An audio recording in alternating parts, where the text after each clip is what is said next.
बिस्मिल्लाहिर्रहमानिर्रहीम, अस्सलाम वालेकुम। हमारा सेल का यूनिट चल रहा था जिसमें हमने फर्स्ट वीडियो में सेल का इंट्रोडक्शन किया था, ह्यूमन सेल का। और आज अभी ये सेकंड लेक्चर है जिसमें हम प्रोकैरियोटिक सेल और यूकैरियोटिक सेल का स्ट्रक्चर और इसकी डेफिनेशन वगैरह और इसके कैरेक्टर्स वगैरह, ये सारी चीज़ें हम कवर करेंगे इस वीडियो लेक्चर में। तो प्रोकैरियोटिक सेल की डेफिनेशन में कह रहा है कि these are a type of cellular organism that lack a true nucleus and other membrane bounded organelles। मतलब ये कह रहा है कि प्रोकैरियोटिक सेल वो होते हैं जिसमें न्यूक्लियस नहीं होता।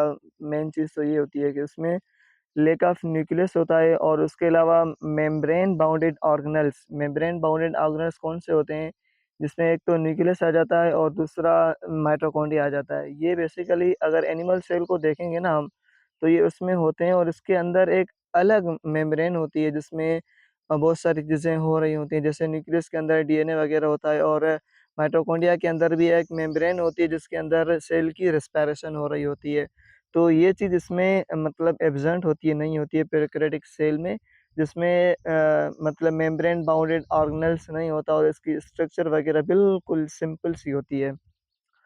They are typically small, ranging from 0.5 to 5.0 micrometre in diameter. इसकी साइज़ के हवाले से बिल्कुल नैनोमीटर होते हैं, माइक्रोमीटर होते हैं। 0.5 से लेकर 5.0 तक इसकी साइज़ होती है, ठीक है। And have a simple structure, बिल्कुल एक सिंपल स्ट्रक्चर होती है इसकी। ये देखें, ये इसकी बिल्कुल सिंपल स्ट्रक्चर है। बाहर से इसका सेल वॉल है और सेल वॉल के बाद हमारा कैप्सूल आ जाता है जो एक रिजिड होता है, सख्त होता है थोड़ा सा, जो सेल को प्रोटेक्ट करता है, इस बैक्टीरियल सेल को क्या करता है, प्रोटेक्ट करता है। फिर प्लाज्मा मेम्ब्रेन आ जाता है। इस plasma membrane basically cell membrane का ही काम कर रही होती है। और उसके अलावा प्लाज्मिड होता है और फ्लैजिला। फ्लैजिला बेसिकली इसको मूवमेंट के लिए मतलब हेल्पफुल होता है। इस फ्लैजिला की वजह से ये सेल क्या करता है, मूवमेंट करता है। बाकी प्लाज्मिड और पिल्स, इन दोनों के ये फंक्शन होते हैं। समटाइम ये मूवमेंट के लिए काम करते हैं और उसके अलावा सेल टू सेल सिग्नलिंग के काम करते हैं और उसके अलावा ये एडिशन के लिए भी काम करते हैं। मतलब इनके मल्टीपल फंक्शंस हैं। और साइटोप्लाज़्म आ जाता है जिसमें ये ज़्यादातर जो डीएनए मटेरियल है वो मूवमेंट कर रहा होता है, क्योंकि इसमें सेल मेम्ब्रेन मौजूद नहीं होती और सेल मेम्ब्रेन की एब्सेंट की वजह से ये सारा जो डीएनए वगैरह है या न्यूक्लियस के अंदर जो मटेरियल होता है वो इसमें साइटोप्लाज़्म में इधर-उधर मूवमेंट कर रहा होता है, क्योंकि विदाउट मेम्ब्रेन है ये, बिल्कुल सिंपल स्ट्रक्चर है। और उसके अलावा राइबोसोम होते हैं इसमें, और जो प्रोटीन की सिंथेसिस करते हैं, क्योंकि सेल है इसको भी प्रोटीन की ज़रूरत ज़रूर होगी जिसकी वजह से इसको एनर्जी चाहिए।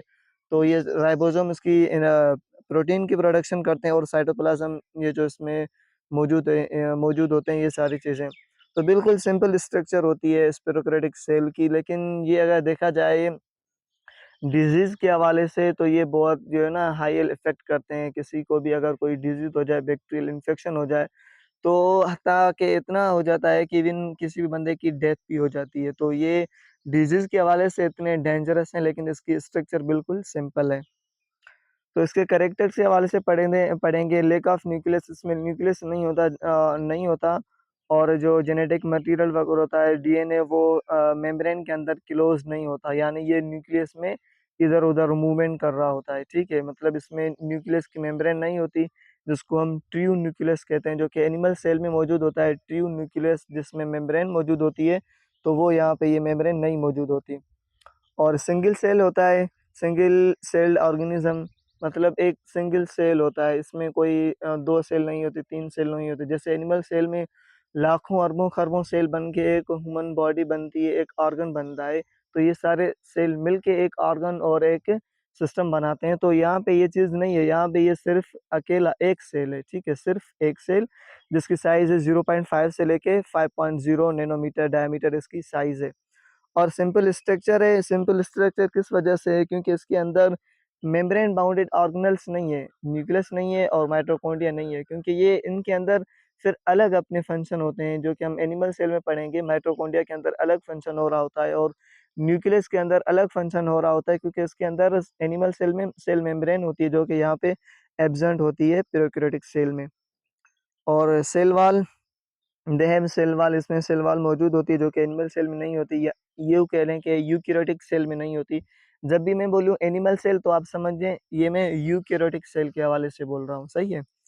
और साइटोप्लाज़्म मौजूद होता है जिसमें ये सारी चीज़ें जेनेटिक मटीरियल, राइबोसोम और अदर ऑर्गेनेल्स मौजूद होते हैं for their function of prokaryotic cell. तो रेप्लिकेशन हो रही होती है इसमें बेसिकली रेप्लिकेशन क्या होती है? कॉपिंग मैकेनिज़्म होता है। जैसे एनिमल सेल में सेल डिवीज़न होती है, माइटोसिस, मियोसिस होता है, तो इसमें ये चीज़ नहीं होती, इसमें रेप्लिकेशन होती है। बिल्कुल सेम टू सेम एक कॉपी बन जाती है। एक सेल हो जाता है तो वहाँ पे उसकी कॉपी दूसरा सेल बन जाता है, तीसरा सेल बन जाता है, चौथा सेल, इस तरह ये सेल बन जाते हैं लेकिन ये मतलब आपस में मिलते नहीं हैं, अलग-अलग होते हैं, बिल्कुल अलग-अलग, एक-दूसरे से अलग-अलग होते हैं।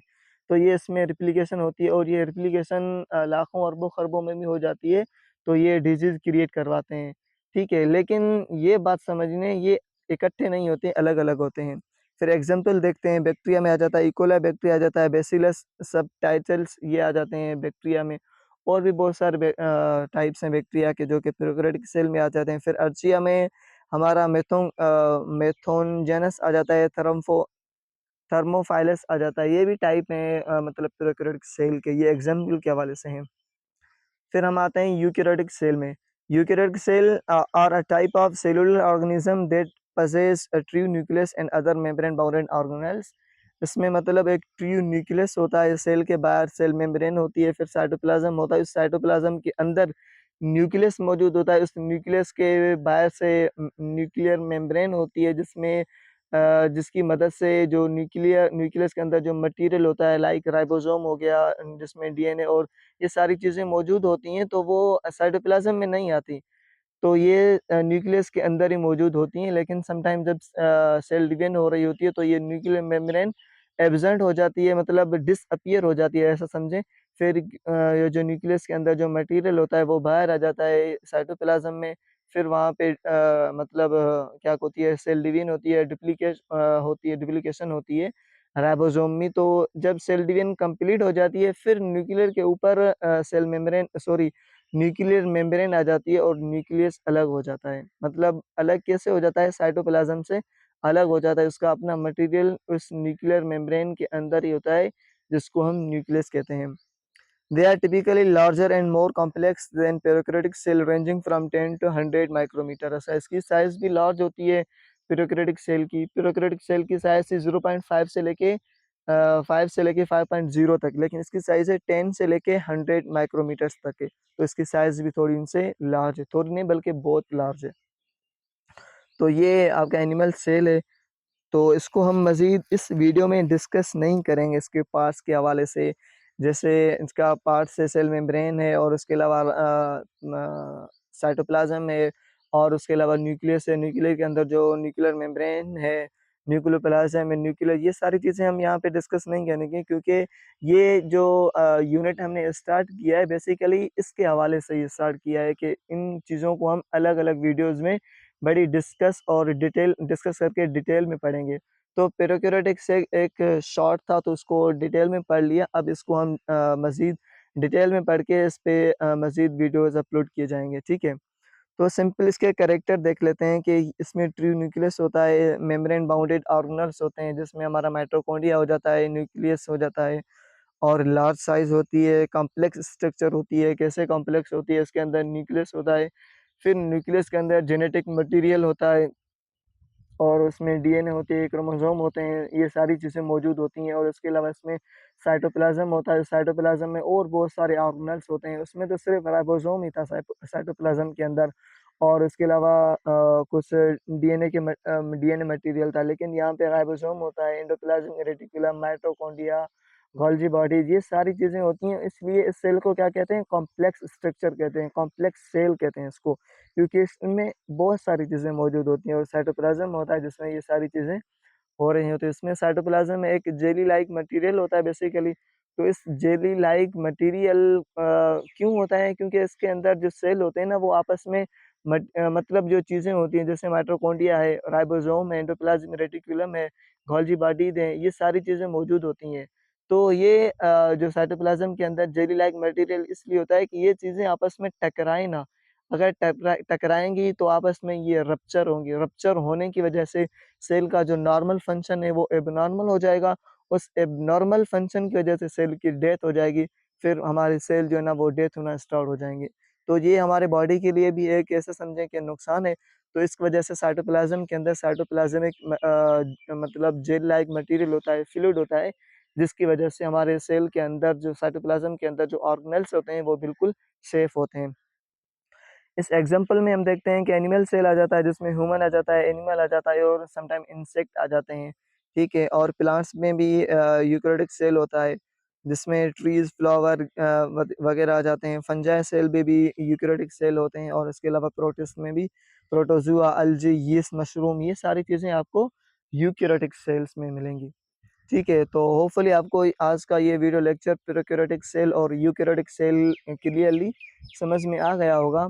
और उसके अलावा अगर कोई भी क्वेरी हो इस टॉपिक के हवाले से, कोई क्वेश्चन हो, आपको समझ नहीं आ रहा हो, तो आप कमेंट सेक्शन में ईज़िली पूछ लें। अगर मतलब ऐसा लगा कि आपको मैं वहाँ से ईज़िली गाइड कर सकता हूँ, तो कमेंट में आपको वहाँ से आंसर मिल जाएगा, नहीं तो आपके लिए एक वीडियो बन जाएगी, ठीक है? तो मिलते हैं अगली वीडियो में, तब तक के लिए अल्लाह हाफ़िज़, थैंक यू। अल्लाह हाफ़िज़ व नासिर।